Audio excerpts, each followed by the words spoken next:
తెలుగు రాష్ట్రాల్లో వర్షాలు దంచుకొట్టబోతున్నాయి. ఇప్పటికే తెలంగాణలోని 12 జిల్లాలకు ఐఎండీ ఎల్లో అలర్ట్ జారీ చేయగా ఏపీలోని పలు ప్రాంతాల్లో పిడుగులతో కూడిన వర్షాలు కురిసే అవకాశం ఉందని తెలిపింది.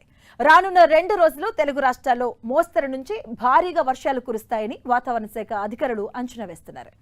తెలంగాణలోని ఆదిలాబాద్, కొమరంభీం, ఆసిఫాబాద్, నిర్మల్, నిజామాబాద్, ఖమ్మం, మహబూబాబాద్, వరంగల్, హన్మకొండ, మెదక్, కామారెడ్డి, మహబూబ్ నగర్ జిల్లాలో అక్కడక్కడ భారీ వర్షాలు కురుస్తాయంటుంది ఐఎండీ. ఇవాళ ములుగు, భద్రాద్రి కొత్తగూడెం, ఖమ్మం జిల్లాలో భారీగా వర్షాలు కురిసే అవకాశం ఉంది. అలాగే హైదరాబాద్ లో రానున్న 48 గంటలు ఆకాశం మేఘామృతమై ఉంటుంది. అలాగే గంటకు 30 నుంచి 40 కిలోమీటర్ల మేర ఈదురుగాలులు వీస్తాయని పేర్కొంది.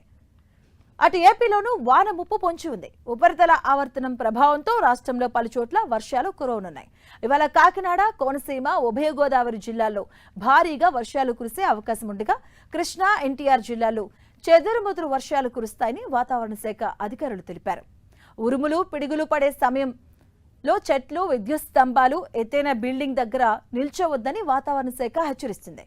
ఇక రైతులు, పశువుల కాపరులు కాలువలు, గడ్డలు దాటేటప్పుడు జాగ్రత్తగా ఉండాలని సూచిస్తున్నారు.